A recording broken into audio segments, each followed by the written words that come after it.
Ladies and gentlemen, this RedGamingTech.com video, Microsoft have recanted its stance regarding the Kinect 2 for the Xbox One.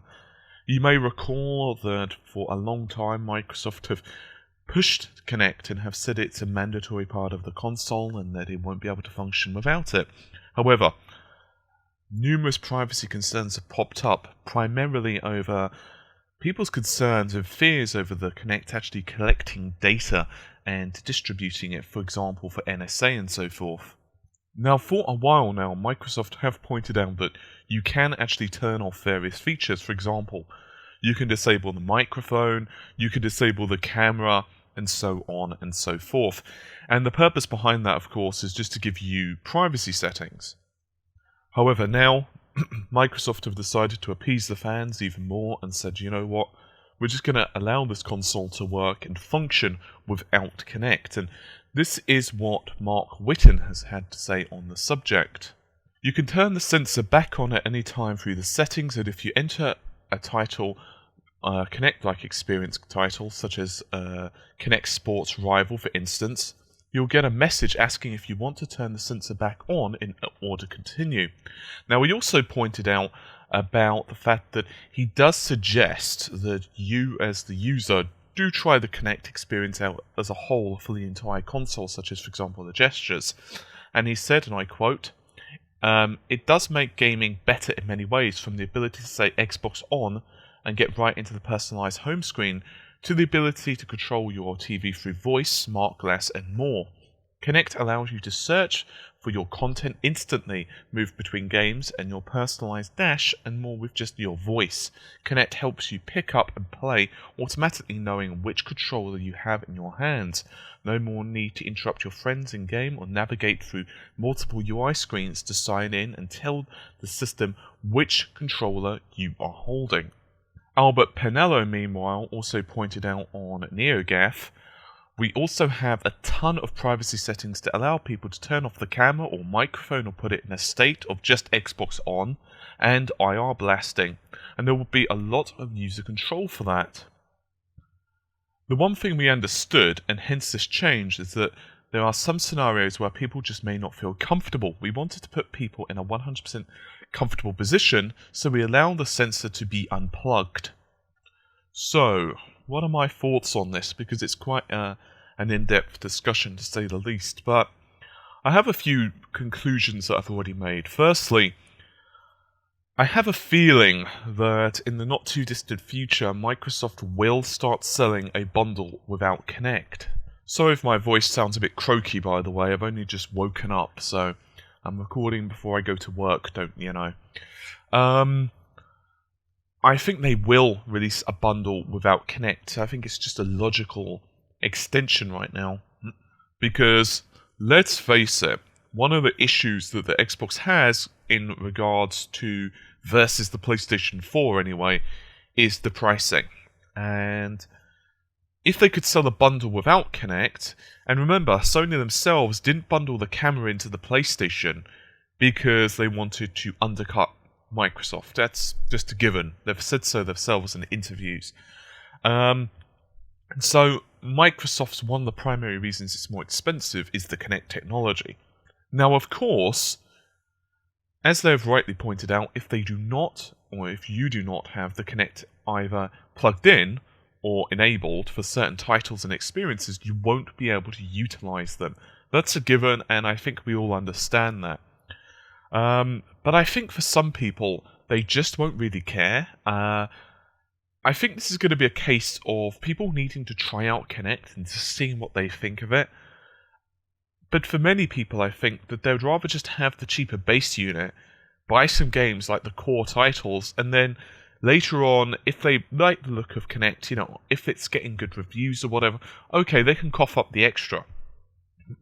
The problem with this, of course, if they were to go this route and they were to say, okay, well, we're not going to bundle the Xbox's Kinect in with the system, then they're making a unit which is basically very similar to that of the PlayStation 4. They've basically given up some of the really, really good voice commands and technology that make the system more powerful in terms of, navigation and so forth, at least how Microsoft are advertising this. And they're basically saying, well, we're going to release a system that's pretty much one-on-one with the PlayStation. And then the problem is they've got to either be cheaper than the PlayStation or certainly no more expensive. And then people are going to start to really analyze things such as the graphical technologies. And I think we're all very curious on I've done a heavy analysis, by the way, guys, just in case you're not familiar with it. I think many of my subscribers have already seen the videos, given the view counts and all, but I've, of course, done an Xbox One versus PS4 GPU analysis on like a 7-part, I believe it is, series. And, I did conclude that we're most likely going to see situations where, down the road, we're going to be having Xbox One graphics simply because of the difference in performance, even though, of course, the Xbox One's GPU has been overclocked. Well, not overclocked, that indicates, of course, that it's been down the road, but it went from 800 to 853, which gives it about 1.32 teraflops, which is much better than 1.24. However, it's certainly below, let's go with, the PlayStation 4's, which is about 1.84 teraflops. And no matter what way you slice that, that's substantial. Of course, that's not really an indicator of how games are really going to perform, because there are so many other parts, shall we say, that make the whole, including programming techniques, API, skill of developers, time, for example, time constraints, even little things that maybe we've not seen, or, for example, little pieces of features inside the console, such as the move engines, but good indicators show that the PlayStation version of games are going to be better, and therefore I think that's one of the reasons that Microsoft are very keen to push the Kinect technology. Also, of course, it's invested very heavily in the Kinect technology, and I don't have a problem necessarily with their stance on Kinect. I understand that they believe it's the future, but you've also got to bear in mind that, as I've said in previous videos, they've had really a rough time of it recently. They seem to be getting beaten every time that they push something forward. Sony have said, actually, we don't do that. And it's very difficult in an industry where users expect a certain level of innovation, but they don't also want to break out of their comfort zone. And also, to be honest with you, from my personal standpoint, a lot of the stuff that they've been discussing on the Kinect, it hasn't really appealed to me. That doesn't mean that Xbox doesn't appeal to me, and that's an important thing to distinguish, because a lot of people, they say, I don't like Xbox, and then they automatically associate that with... They don't like Kinect, I'm sorry, but they automatically associate that with the Xbox One, and then they say, I don't like Xbox. Or when someone on the web says, I don't really like the idea of Kinect, they're automatically assuming they're bashing the Xbox, and because that's like part and parcel. And to be honest with you, my own personal standpoint is I don't like the PlayStation camera either. Sure, it does have some nice features, as does Kinect. I'm not going to dispute it does. But I don't like it, not because of privacy concerns. I just don't really think it's going to be that useful. Having said that, I'm going to remain open-minded, because I will obviously most likely purchase the stuff just to give you guys an example of how it works in reality, because there's been quite a few debates on various forums about the actual latency of Kinect and the latency of the camera, but it's very important for people to know that when you're demonstrating this stuff, you're also demonstrating it on like alpha software, and it's like, if the software's not even finished, if you guys have actually seen like alpha builds of games, and believe me, I have, it's not pretty a lot of the time. Games developers will show you very reluctantly most of the time alpha versions of games, or if they do, they will show you very specific parts of titles. Why? Because textures will be missing, or if you go through a certain room or a certain area, the game will crash, or, you'll fall through the floor and you'll just keep falling and falling and falling, and then eventually you'll just spawn. Or, for example, physics won't be completely implemented yet, or AI won't be implemented, so you'll get like dumb mistakes from the AI, and they'll just keep running into walls. And I know this may not sound like Kinect, but there's a good reason behind me saying all this. It's simply because you can't really say, well, this is alpha version of the software, so we expect it all to work fine. The problem is, of course, you also have to show something off at some point. Microsoft have just been really unfortunate, as I've said. I think they had the issues with, well, let's just put it this way, Don Matrick and the deal with it, guys. I think you all know who I'm talking about there. And then, of course, you had other issues which have become to light. Very, very bad news for Microsoft, including the DRM issues, of course. And then, of course, even further than that, the NSA, DRM, all of these different issues have really compounded people's concerns with Kinect. And I think that, combined with the pricing ability in the future, if Microsoft decide 6 months down the line after the Xbox's launch, hey, you know what, we're going to release a version that doesn't have Kinect, or another, say, 6 months after that, so, you know, basically Christmas 2014, they could say, well, you know what, here's with, you know, we're unleashing a new bundle, the basic Xbox One unit with a couple of games, whatever those decide to be, and they could do it really cheap and try to be in a price war for Sony. It does give Microsoft a lot of options, and I think that's a good decision from their part. I think it's a good decision for them to remove this. I do support it. I understand, however, it can be a little bit frustrating for Microsoft. They probably were fighting tooth and nail in their minds to decide whether to actually do this, whether to go this route or not. But I was just covering another news piece just quickly yesterday, where Jesse Schell said that Microsoft should have stood their ground, and this is the problem.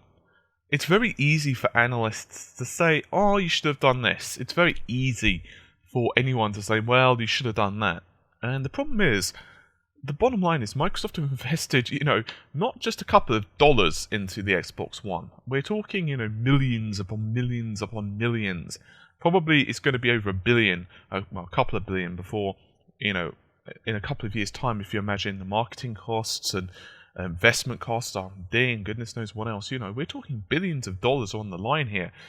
And they don't want a situation where the Xbox just tanks, or, you know, consumers are being put off because of a certain stance. You sometimes just have to readjust to the market, and I know that you might not want to do so as a company, but the problem is sometimes the window of where you can actually go a different route and explain it to them has passed. And I think for Microsoft, it's not just their fault, and a lot of people really are hammering Microsoft and saying, well, no, it's your fault for this, it's your fault for that. But as I've said numerous times, for example, on the DRM, sorry, not the DRM, the always online issue and the privacy issues with the NSA and so forth, the problem is that is an unwinnable battle for Microsoft.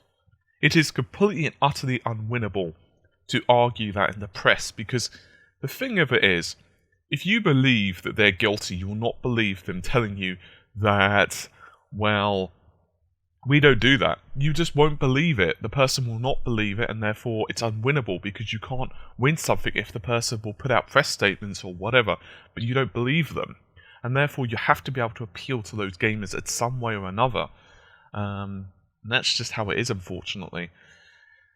Anyway, I think I'm going to get going. Hopefully you've enjoyed the video. It's been a fairly brief one. I have some more thoughts on this, but I think I'm just going to leave it and see what the fallout is, because I think there's going to be a lot more comments from Microsoft on the reasons they've done this in the next couple of days. And I wouldn't be surprised if there's also announcements in the next couple of months that they are planning on a standalone Xbox One.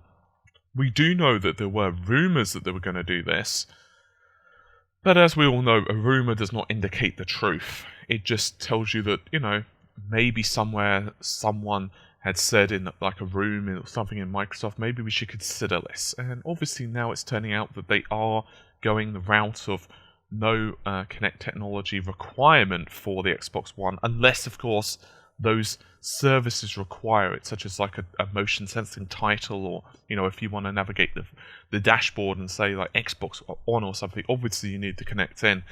But other than that, anyway, I think that's just about it for now. Hopefully you've enjoyed the video. I will see you soon. Take care. Bye for now.